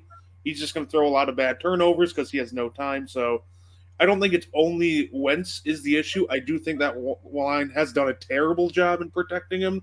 I'm not trying to give Wentz a pass or anything, but I do think we got to point the finger to just more than Carson Wentz. Well, then you're going to bring that up. Here's the deal. It's almost like the Kenny Pickett thing. Why would you throw him into the fire when Mitchell Trubisky can be thrown to the wolves too? But you make a great point, Brett. You really do. Yeah. But everybody's so quick to rush judgments on these young guys and stick them in. Let the other guy take the beating for you and then fortify that offensive line. They did that in Miami when Tua first came in there. And they rode Fitzpatrick for a while. You're going to do sit there and have a lousy offensive line and turn out and your quarterback is being fried on the grill? I don't think so. I mean, but you're right, Brett. But this is something that happens throughout the league where everybody's so quick to rush these young guys in. Who do they think these young guys are? A bunch of cotton picking miracle workers? No, they get paid a little bit more than most of the draft choices are. Although many years ago they got paid a whole lot more and then they held out. But that's another day and another time. But yeah, I agree with you. Leave Howell on the bench, just like I still think putting Kenny Pickett out there was premature. And look what happened yesterday. I don't have to tell you what the score was. I guarantee it wasn't very close. Otherwise, I need a new set of glasses if it was close. And you can factor in multitude of things as well. The running game has not been really good. Gibson and he have not really been good. Terry McLaurin has not really been that great either. So it's a multitude of things outside of the Carson Wentz situation. The defense has not been good as it once been since Chase Young came back or left. So it's a multitude of things besides the quarterback situation. But I understand when you're not winning games, some of that is going to go. A lot of that is going to be based on the quarterback. But again, you got to look at the whole picture. Offensive line, running game has not been good. Terry McLaurin has not really been good. I don't know if the defense has been doubling him. I don't know if other receivers are getting open. Um, and then, like I say, the running game has not been well. Brian Robinson Jr. just coming back. It's a multitude of things, but that, like I say, in all things, if you're like a point guard in the NBA, you're gonna take most of the criticism. It's gonna fall back on you, just like it's gonna fall back on the head coach. So again, at the end of the day, if he has one more terrible game, I can see him probably getting benched and them making a move to Heineke, which is not that much of a difference anyway. I still don't think they're a threat on making the playoffs with either one of these quarterbacks. Either way it goes, no matter who you put up in that lineup. In sports, the easiest thing you can do is look for a scapegoat. Every team does it. I don't care what sport you're in, whether it's hockey, basketball, football, baseball, or whatever. But the reality is scapegoats are easy to find, but Einsteins aren't. Okay. And I don't think there's an Einstein in any sport that can sit here and master it, or you'd be winning championships like John Wooden did, and they would be growing off of trees because you can win them all and forget about the rest of it out there. So my point is anybody can look for a scapegoat no matter what topic he throws out there. We can all find a scapegoat. Okay. But can we find a solution? That's another story. Oh, I'm going to blame this guy. I'm going to blame this guy. I'm going to blame. Get away from that, folks. Don't keep blaming. Let's look for solutions. And that's what, and every topic that we talk about on the morning show, every single day, we're always looking for blame and second guessing it all. I know disrespect to you, Key. I do it on my multitude of shows too. I have topics that you can go back and forth on all day long. But scapegoats are easy to find. Solutions are not. All right, so these two topics I'm going to skip because I need to get off the NFL, but we'll definitely come back around to them later on this week because, we got time. Coach, your favorite part of the morning show, the upsets of the college football weeks. What did you have? Let's recap week 6. Did I have last week? The upset picks for this week. Recap week 6. Oh, well, I had Tennessee losing to LSU, which is that fell flat on my face right there. But Tennessee was a better team right there. So hey, I had Iowa State. I had Washington State beating USC, and I had Florida State, who lost to a damn backup quarterback. I am pissed about that. I'm hearing somebody. All right.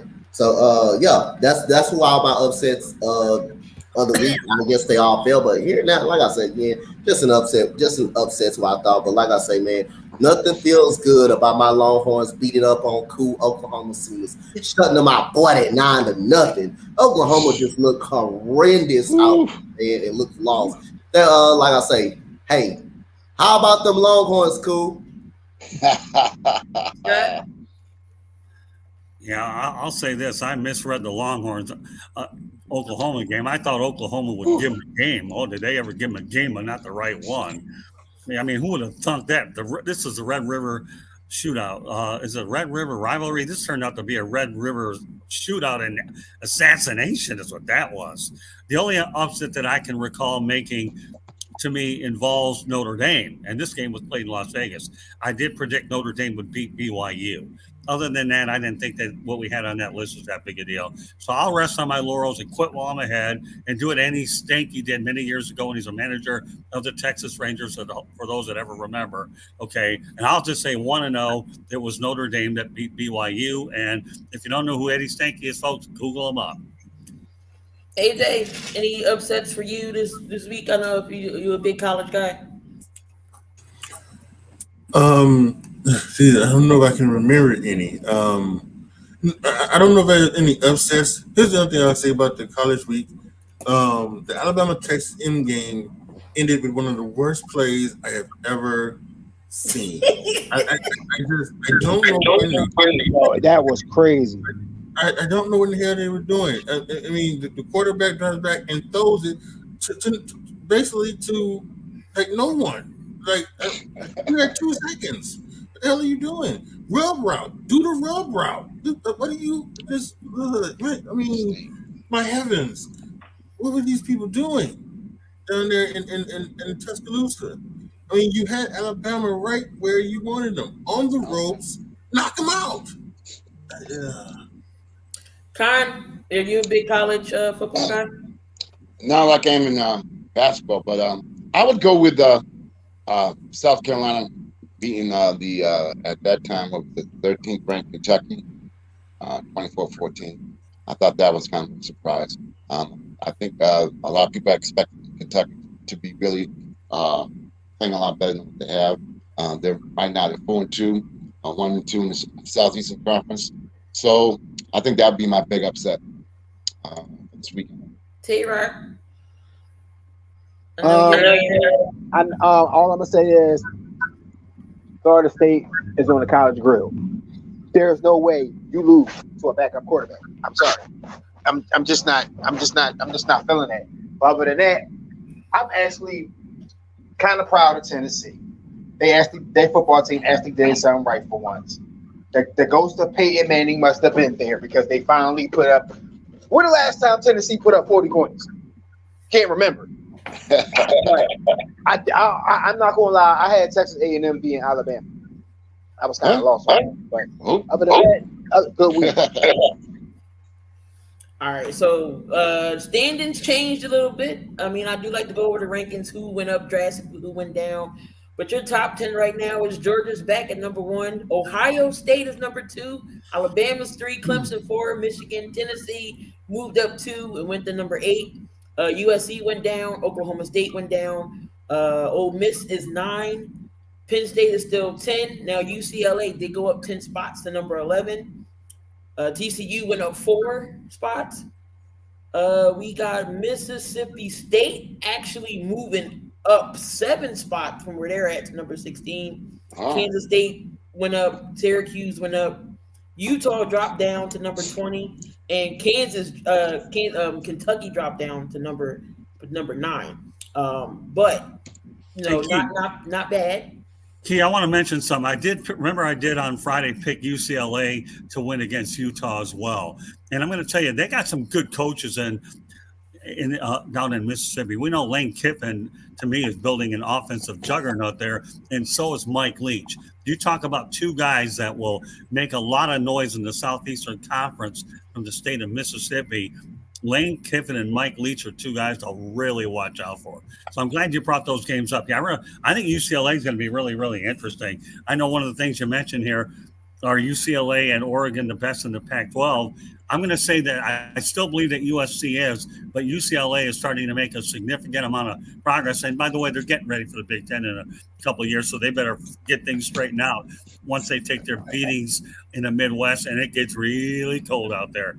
But I like Oregon and UCLA, but I'm still going to lean on USC because I know that was a topic that you talked about. So, shout out to Caleb. Caleb is a Spotlight Sports Network supporter, and again, we're on Spotlight Sports Network and the Sports Empire Network as well every morning. He's a Carolina fan, so he's happy right now that Matt Rule is gone. But 3 unranked 3 teams that wasn't on the list is on the list now. You got Texas. You got Illinois, and you got James Madison is coming in at number 25. Hey, Coach, do you think Texas is legit now? Back again? No. Not yet. They can win this game, and they can shit the bed the very next game. I know the Longhorns. They're not legit yet. No, but they're heading in the right direction now. They really I can tell you that, but I still don't have that much trust in Steve Sarkisian that much. I'm not on that train yet, but I can see them progressing, though. I see them doing some good things, but they just can't win games that they're supposed to win. And it's a conference game. Every conference game is a trap game to me, because the conference knows you better than any other people you play outside of it. Yeah, I'm not drinking this. You see him in a bowl game? I know what you mean. You see him in a bowl game? Yeah, I see them in a bowl game. I just don't see them as contenders. Now, they may have a chance to get to the Big 12 championship, but I don't know. They got to get past TCU. They still got to beat Baylor. They still got to see Kansas, who's looking very good, who TCU beat. They still got to see some very good teams, man. They still got to see some very good teams down the road. All right, so speaking of Texas A&M and Alabama, we're going to talk about that. Who's to blame for this loss here? Is that on Jimbo Fisher? I really respect Jimbo. I really do. But I think it's on the player and the coach, because I feel like you call a play in, that player still got to execute it at the end of the day. Jimbo can't come out there and do the play for you. Whoever's calling the plays, the quarterback and the receivers going to have to execute the play. So basically, whatever play was called, if it was the wrong play, that's on Jimbo. But if the players didn't execute the right play, that's on the offense. And that's my take on it. AJ? I think it belongs on the coach first. There needs to be a better play than that. You got to call. There's a better play than what he called. That's got to be number one. And yes, and it is number two on the quarterback. He's got to execute. You can't throw it 3 feet out of bounds. If you're going to throw that, you need to throw it to where your receiver can try to go up and get it. So it's I would put the majority of the blame on Jimbo Fisher, who's he's one that calls the plays. He's got to call a better play than that, and then the next would be the quarterback who's got to execute it better. So but there's a majority of the blame to go around, and for like Scott who mentioned earlier, winning a solution. My solution, like I mentioned earlier, would have been some type of rub route, some type of pick thing where you could have had to put, two wide receivers on one side and do the rub route, have them trying to come under and throw a slant or something like that. So, but it just didn't happen for Texas A&M. Connor, what you think about this? Jimbo? Very simple. Execute a game plan for that situation. Communicate the game plan. And number three, execute. Simple as that. All right, well, since I'm the only one with a NASCAR mentality in this room here, I'm going to take a left turn and go on an oval. Okay, you ready? He's going to fire Kevin Sumlin in the first place, period. So there you go. I have nothing against Jimbo Fisher. I really don't. Good coach, get paid a lot of money. I don't think they should have fired Kevin Sumlin in the first place. I think, that's just what I think. Who's at fault? Both of them are, because it wasn't executed. But they shouldn't have fired Kevin Sumlin. Take that for whatever it's worth. Dante. Well, Con-Man gave me a clue as a head coach and as a coach myself. I'm not blaming the head coach on that. I blame Hayes King. That ball got to be thrown in the end zone. I believe the play calling was okay. I'm not mad at the play calling. But you can't throw a ball down than 3 feet out of bounds and not give your receiver a chance to catch the football. That's on Hayes King. The play got to be better executed than that. And that's up to the players to go out there and execute that play. And I don't believe the receiver got a good jump off the line. As far as when I looked at that, that's on the player. The quarterback got to give his receiver an opportunity to catch that football. That's on the quarterback. That's on the quarterback and the player right there. Yeah, I think it was more the execution than anything, because not only was the ball like 3 feet out of bounds, to me it looked like it was thrown late. And when the ball went out of bounds, it wasn't even in the end zone. So even if you do catch that, there's a very good chance it doesn't even go for a touchdown. Yes. So could you have ran something better? I do agree. I do like the idea of some rub route, the slant. Could the play call him better? Sure. But I do like a comeback route there. I do think that if you execute that is a good route to run in the end zone. But that execution was just bad. You got to throw that earlier, and you got to throw it on time so it's in the end zone and your player has a chance to make a play on it. So I ask y'all, is this the same Alabama team we used to see and dominate from week to week? No, it isn't. No, it isn't. They're they've been different past couple of years, and defensively they seem to not be as strong as they once were. Because once I did all of the defense was like you couldn't do anything against them.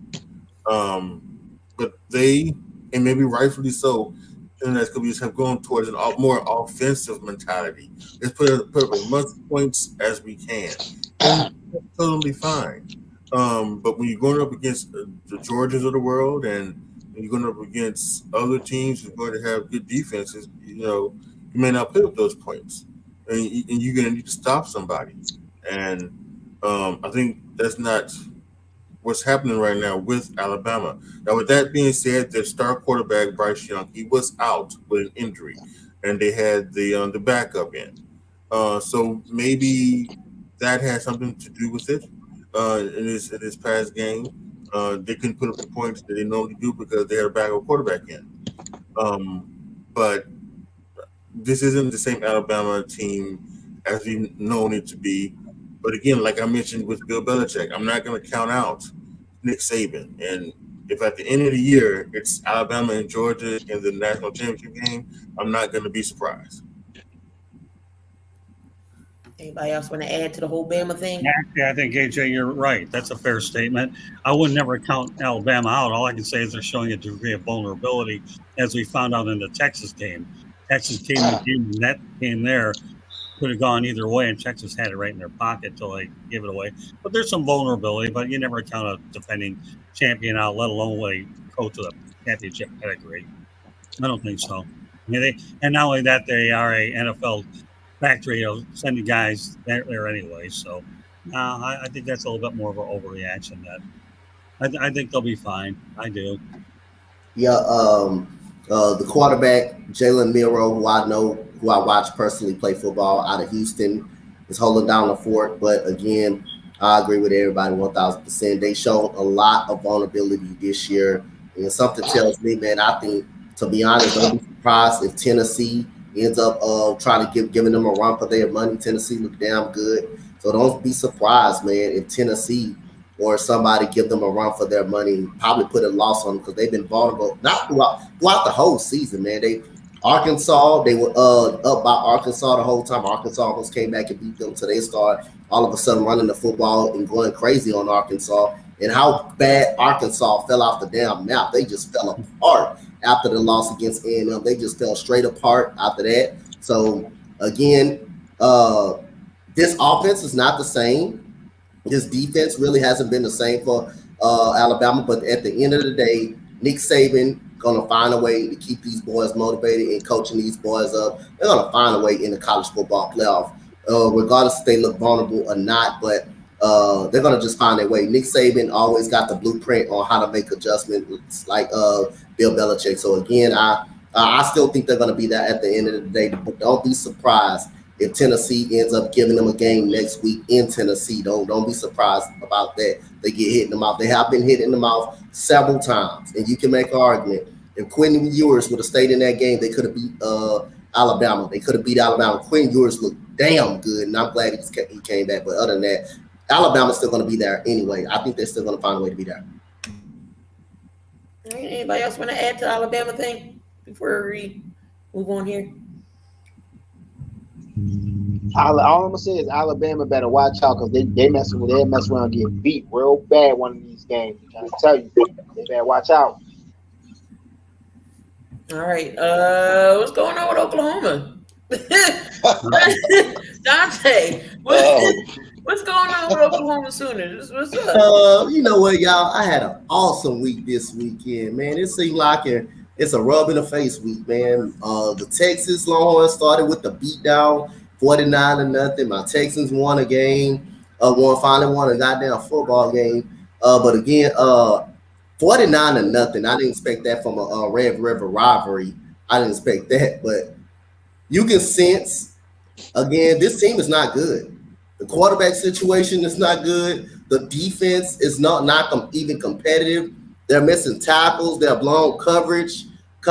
I see a lot of wide open receivers running down the field. The run game, every team, TCU and Texas did whatever the hell they wanted to do against Oklahoma. Now, I know this is not Oklahoma football that we all used to seeing. It's just they take a major downfall. I mean, Keller Williams left. Another five-star defensive guy had left. They had a lot of people leaving that program and going to USC as well. Those players hurted them. Those players that they needed that hurted them. So, again, and Lincoln Riley hurted them too because those are the players that was recruited to Oklahoma that he recruited that literally went to USC with him. Even the big-time tight end went over there with Lincoln Riley. So again, they just decimated by the recruits that Lincoln Riley took from them and took to USC. And now look what USC is doing. Now look what Venables is doing over there as a former defensive coordinator with what he was with Clemson. This team is just not very good. This defense is not very good. And the quarterback situation, they're having a major issue at that situation. Yeah, you know what, Coach? I'm glad you brought up Venables. I really, really am. He's certainly, everybody knows that Lincoln Riley did a heck of a job there. And when he took the USC job, that was a natural for him to do that. Why not go there and earn a lot of money in the warm climate? But Max Venables is a good coach. But is he in the class of Lincoln Riley? We don't know yet. We still need a couple of years to determine that. He comes with Clemson, obviously has ties to Oklahoma. But I think the biggest thing is, like you say, the exodus from Norman over to LA with Riley had everything to do with. The problem nowadays is player movement is you have too much player movement than you did before. I'm not saying it's bad, but guys move around a lot more, so you can go from very good to very bad very quickly depending on what's there. So I think that's where college football has gone. AJ, what you Yeah, think I about the think Oklahoma team? I think the Oklahoma squad has lost a lot. The lost the coach, lost the quarterback, lost many other players, and Brent Venables coming over from Clemson. Um, I just think right now he's in that phase where he doesn't have the talent right now, and he's going to have to go out and recruit and find him the quarterback, find him the skill position players, find him most importantly probably for him are his defensive people, the things that made the Clemson defense great. He needs to find those and bring those to Oklahoma. So I just think this is one of those years that all programs have, where it's kind of like a rebuilding year, more of a development year than a year of them contending. So that's just something that they're gonna have to do. Somebody put up a comment earlier where they were saying that Oklahoma is more frauds than Notre Dame, and as a Notre Dame fan, yeah, I talk about how Oklahoma is the biggest fraud in the country other than Notre Dame. Well, as a Notre Dame fan, I take issue with that. Notre Dame is not a fraud. I think that Notre Dame. I know we talk about Oklahoma, but I just got to say this because I think what most people see Notre Dame and they get boat raised in the playoffs. That's the first thing that comes up, but it's never about them being frauds. It's them not having the talent, that the upper echelon people have, and that's okay. To not have the talent, you got to try to find another way to win. Then, and I just think they've done it the wrong way. And I don't think Oklahoma is a fraud either. I think Oklahoma is just. Well, I'll say this: bad choice of words, Heart of the Steelers podcast. Fraud, you can use So it in a lot of different ways. Bad choice of words. I mean, really, Notre Dame has a brand new coach right now.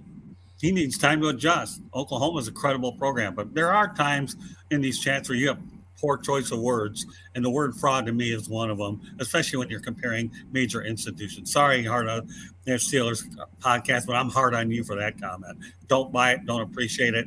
You're talking about kids, major programs. I understand where your analogy is. I just think that this is a very inappropriate one. I really do. I mean, they're great programs. They're among some of the best in college football. And if you look up the wins list, you don't gather that many wins by being a fraud throughout your whole lifetime. With Notre Dame, the national championships that they've had, and Oklahoma, no way. Not drinking that Kool-Aid. Heart of Steelers podcast. Tay-Rock, was you gonna say something? Well, come to think about it, Oklahoma, they didn't have Baker Mayfield, Kyler Murray, Jalen Hurts. All of them got the Heisman. Am I right? Now, I don't think Jalen Hurts got the Heisman on Oklahoma, but you're seeing where his really passing can go. Yeah, then he had Lincoln Riley over there. Jalen Hurts. Oh, all right. Well, Oklahoma defense always been suspect. They always had good offense. Their defense always been suspect. But Oklahoma just wanted to go through that rebuilding stage. I'm not even going to make this long because I know you got other topics. It's just what it is. It is what it is right now. You just got to go through their struggle and get back to where they was. All right, Con, you got anything to say about Oklahoma's defense? Oklahoma. I'm gonna be a shot as well. But it's one point that none of y'all brought up that I think is gonna be a major factor, not only for Oklahoma, but for collegiate sports in general. And on one of my future shows, I'm gonna have a guy on discuss it a little bit more detail than I can. And what I'm bringing up, people, is the NIL. That's going to make a major difference in Oklahoma's recruiting for the upcoming year, as well as other college teams as well. But I think that's going to become a major factor. Right now, Oklahoma's obviously they're 3-3. They're not playing very well. I mean, the quarterback threw for a total of 38 yards for the game and had a quarterback rating of 22.5. I mean, obviously they're going through some really rough times right now. But I'm gonna tell you all something that we can talk about in future shows: how much a factor the NIL is going to play in fifth-year players, etc. In all collegiate sports. That's going to make a major difference in how teams recruit and how it's going to end up being more parity in future years. Oklahoma's in a transitional phase is all it is. Yeah. You move from one coach to another, I mean, you're a fraud. No way. And you're right, the NIL will make a difference. All right. Brett, I know you're not really big on college like that, but do you have anything to say about Oklahoma? Do you kind of follow them a little bit? I don't really follow them, so I'll let these guys handle that one. I'm just making sure I don't want to leave anybody out here. What was the other one I had? Is Will Levis overrated? Kentucky quarterback. Yes, he is. He is a little overrated. He's terrible in big game situations. He's not that good. Okay quarterback. He's an okay quarterback, but he's not a great quarterback. So yes, then you can't even beat Spencer Rattler. You can't even outdo Spencer Rattler in South Carolina. So again, I call him an overrated. I think he's an overrated quarterback. He's not as great as people make it seem like he is. But like I said, again, Chris Rodriguez, they do have a good running back in Chris Rodriguez. I just think Will Levis is an overrated quarterback. Not saying he can't do anything. Not saying he can't do some good things. He can do some good things. He's shown potential, but he is just not good as everybody make it seem like. He's just not that star quarterback like a Bryce Young, like a C.J. Stroud. He is not those guys. He is overrated. So yes, he can't get the job done when it matters the most. He cannot win big games. You've seen him against Ole Miss. You've seen him against South Carolina. So that should tell you your answer, how overrated he is. Not saying he's a bad quarterback. Overrated just means you're not as good as people think you are. You're just not that stud that everybody thinks you are. Spencer Rattler from South Carolina, wasn't he on Oklahoma? He was, but he did the jump to South Carolina. Oh, wow.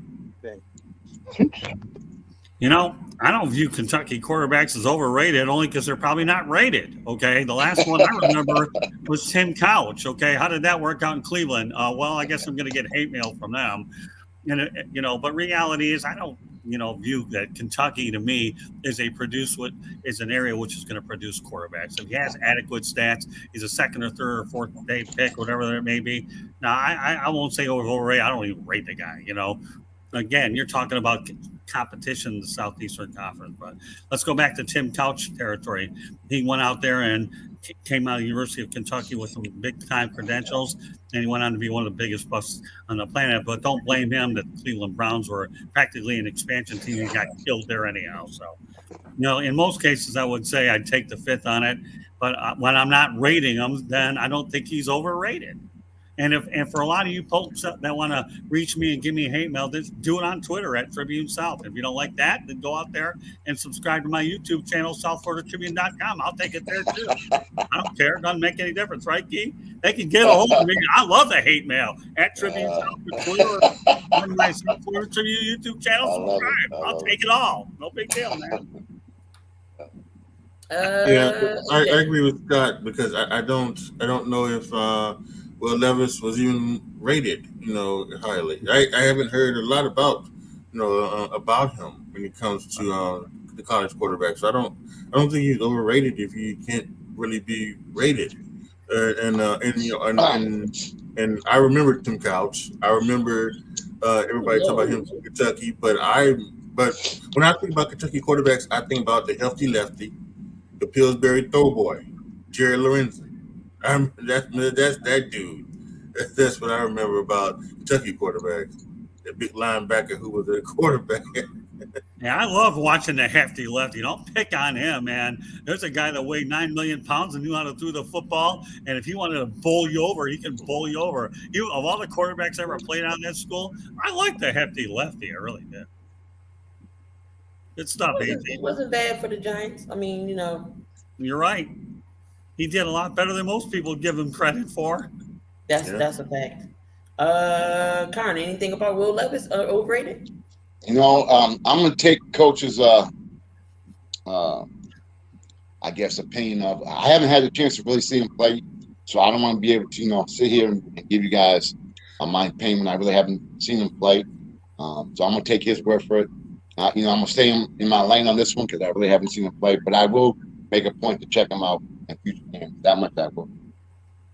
All right. So again, some of these things we can always come back to, but we did have the wild card series in MLB, and some of our predictions was way the hell off and left. I ain't gonna lie, I did say the Phillies was gonna win in three. Didn't expect the sweep, but Philly took a sweep when it came to the Cardinals. We hit the Cardinals yesterday with the Eagles. 5-0, just to let y'all know we are 5-0, and then the Phillies sweep the Cardinals. But what's going on with the Mets? Are they frauds? Is the New York Mets frauds? 101 wins, and y'all lose the East. Y'all let the Padres sweep y'all? So hard on Steelers podcast. This is the time when you use the word fraud. Okay. 100 all that money for 101 wins. Max Scherzer third decides, I'll just give up 4 home runs and you're now 1-0. And then let's go ahead and find yourself Steve Cohen spending an awful lot of money. Starling Marte, by the way, isn't around when they really need him. And now we can use the word frauds. There are certain times to use it, and there are certain times not to. The Marlins didn't have a decent payroll, and they were knocked out because they never got in. And a lot of the other teams never made the playoffs. So if you want to spend a lot of money, you can't make it through the wild card round, so be it. Now, I will say, Key, the only wild card thing I got right was the Cleveland Guardians. Otherwise, I went 1 for 4. Now I'll get hate mail. You're a fraud because you only got 1 for 4. But here's the problem, okay? The other series, all the road teams ended up winning them, I believe, right? We got Seattle, you have Philadelphia, and give me the other one off the top of my head. And San Diego, right? Yep. So they ended up camping out in these places, and guess what? They're going to be playing some home baseball. So I guess you can say, for all intents and purposes, that the Mets, yeah, you spent a lot of money, and I love Buck Showalter, don't get me wrong, as well as Jacob deGrom, but in the end, they didn't get it done, and Steve Cohen paid a lot of money, and he even has this luxury tax named after him called the Steve Cohen tax. We'll see if he gets there next year. Dante? Well, like I say, it was a great week for me. Because guess what? I got 3 out of 4. And I said San Diego was going to beat you. It's going to beat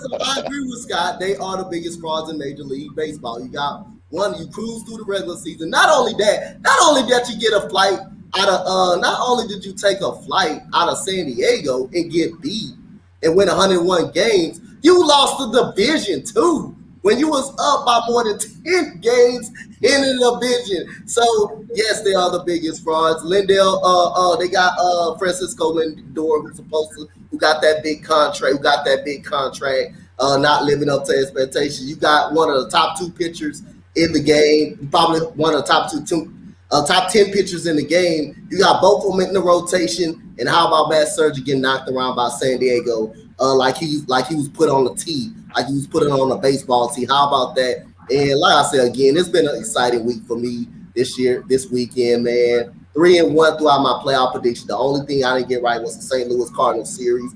But again, the Mets are over goddamn rated. And this is what, like I said they were going to lose the division to the Braves when it was up large, they did lose that division to the Atlanta Braves. And not only that, but to get beat in the first round,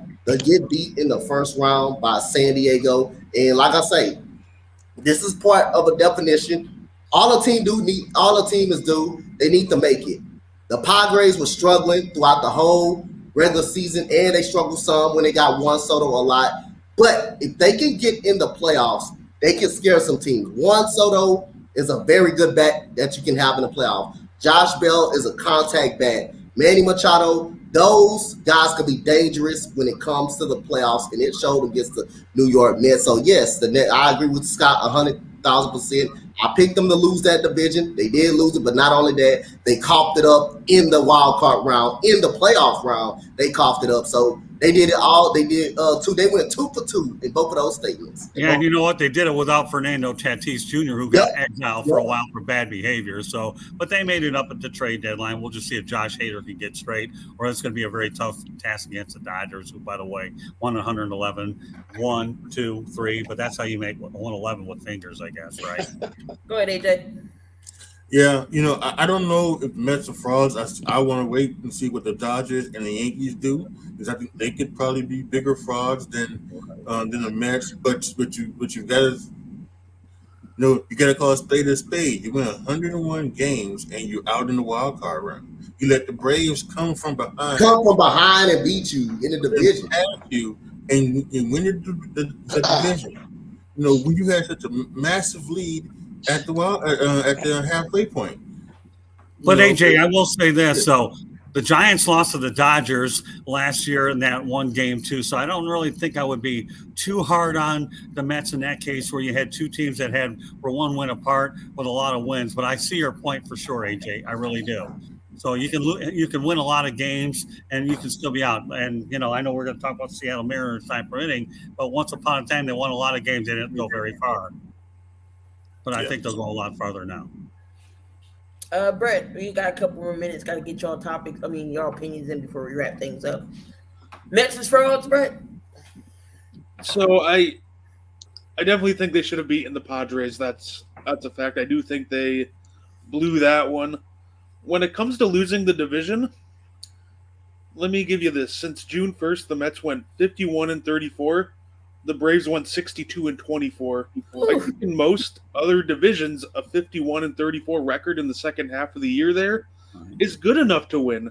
So I'm not going to say that they choked away the division. I think the Braves were just simply the better team and they got hot. Like 62-24, that's amazing. So should they have beaten the Padres? Absolutely. Were there some teams that they should have beaten in that second half? Absolutely. But I think a lot of credits too is got to be given to the Atlanta Braves, because you can argue that in the second half of the season there really hasn't been much of a better team consistently over these past few months. All right, comment before we roll out of here. Any thoughts on the Mets? I'm gonna be real quick because I know we got to get up on out of here. But with the record they had, they have not lived up to expectations. And if y'all can correct me, if I'm correct, they've lost 5 years in a row in order to win a wild card. They've lost 5 consecutive years in a row. That should tell you something like that. All right, y'all. But it's 11:57. Again, it's Monday morning. We had a great show this morning. Of course, my face has been shown. Tomorrow might be somebody else. That's my office day. So Dante, I might need you to hold the fort down for us tomorrow. But yeah, make sure y'all tune in every morning, 10 o'clock to 12 o'clock Eastern time, right here. Again, we're on the Spotlight Sports Network and the Sports Empire Network. So make sure y'all subscribe to both channels, YouTube and Facebook as well. Again, we got everybody on here. We got Scott, we got Coach Dante, AJ, Great Star Presidents. We got the con man here in the building.